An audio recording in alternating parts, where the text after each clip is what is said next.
When Idi Amin seized power in Uganda in January 1971, many Ugandans saw a glimmer of hope. He was tall, confident, and seemed to understand the common person. After years of political tension under President Milton Obote, Amin promised stability, unity, and discipline. But behind the booming laughter and theatrical speeches was a terrifying hunger for absolute power, a hunger that would drag Uganda into one of the darkest periods in its history. From the very beginning, Amin's rule was built on a foundation of fear. Almost immediately after taking control, he started a brutal purge of the army. Soldiers suspected of being loyal to the former president, especially those from the Akali and Langi ethnic groups, were systematically hunted down. Army barracks, once symbols of national defense, transformed into execution grounds. Men were summoned for so-called questioning and simply never returned. Their families were left waiting in a deafening silence, knowing that asking questions could mean sharing the same fate. As the weeks turned into months, the violence spilled out from the military and into civilian life. Intellectuals, judges, journalists, civil servants, and university students began to disappear. Uganda's educated class was systematically dismantled because Amin saw intelligence and independent thought as a direct threat. To him, anyone capable of questioning authority was dangerous. Later, their bodies would be found floating in the Nile River, dumped along roadsides, or buried in shallow, unmarked graves.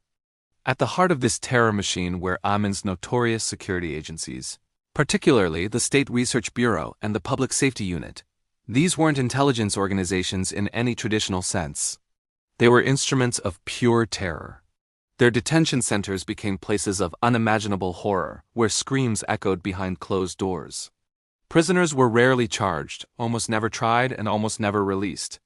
In Amin's Uganda, an arrest was often a death sentence. Fear became a way of life. People learned to speak in whispers. Radio announcements from Amin were dangerously unpredictable. One day he might be jovial, the next, he'd be filled with threats. He would mock his enemies publicly, announcing their executions with a chilling, casual air. The violence was no longer hidden. It was a spectacle. Amin wanted every Ugandan to know that resistance was utterly futile. Ethnicity became a deadly marker. Amin targeted entire communities based on their perceived political loyalties. Villages were raided, families were torn apart, and entire communities were left traumatized. Loyalty was no longer judged by actions but by your ethnic identity. The trust between neighbors completely collapsed, as survival depended on silence and absolute submission. Then, in 1972, Amin unleashed another act of brutality that would reshape Uganda forever. He ordered the expulsion of nearly 80,000 Asians, most of whom were Ugandan citizens of Indian descent.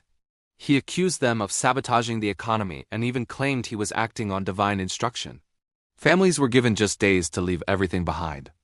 Businesses that had been built over generations were seized overnight and handed to Amin's supporters, many of whom had no idea how to run them. The economic consequences were catastrophic. Factories shut down, trade collapsed, and shortages of basic goods became widespread. What Amin had presented as an act of economic liberation was, in reality, an act of national self-destruction. Uganda's economy has never fully recovered from this devastating blow. As Amin's paranoia deepened, even those closest to him were no longer safe. Ministers, generals, and former allies were suddenly accused of treason and eliminated without a second thought. Loyalty meant nothing if suspicion took hold. His power wasn't maintained through governance but through constant, relentless bloodshed.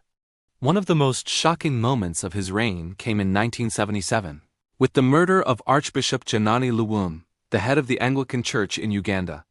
Luwum had courageously spoken out against the state violence, the disappearances, and the killings. His voice represented a beacon of moral resistance in a nation that had been forced into silence. When Luwum was arrested, the regime claimed he died in a car accident. But everyone knew the truth. His murder sent a chilling message across the country. Not even the church was beyond Amin's murderous reach. Faith, morality, and conscience offered no protection under a regime that recognized only one thing: power. By the late 1970s, Uganda had become a nation consumed by grief. Conservative estimates suggest that up to 300,000 people were killed during Amin's rule. Entire families vanished without a trace. Children grew up without parents. Mass graves dotted the countryside, many of which would only be discovered years later. Amin's brutality also left scars beyond Uganda's borders. Earlier in his military career, while serving in the British colonial army, he had been implicated in violent actions against civilians in northern Kenya. As president, his reckless ambition eventually led him to invade Tanzania in 1978, a disastrous decision driven more by ego than any sound military strategy. The invasion backfired spectacularly. Tanzanian forces, fighting alongside Ugandan exiles, pushed back Amin's army and marched all the way to the capital, Kampala, in 1979.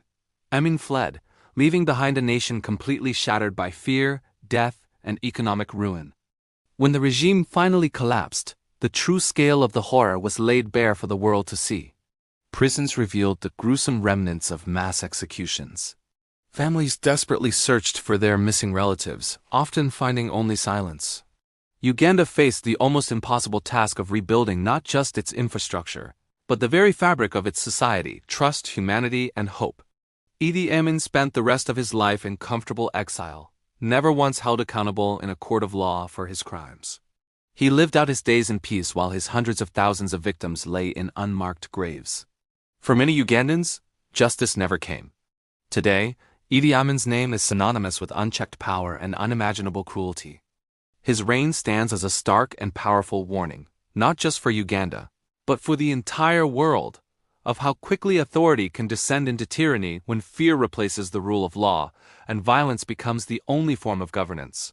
His brutality did not just kill people, it scarred the very soul of a nation.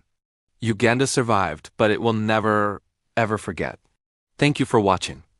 If you found this story important, please consider subscribing for more deep dives into history's most impactful figures and events. We'll see you in the next one.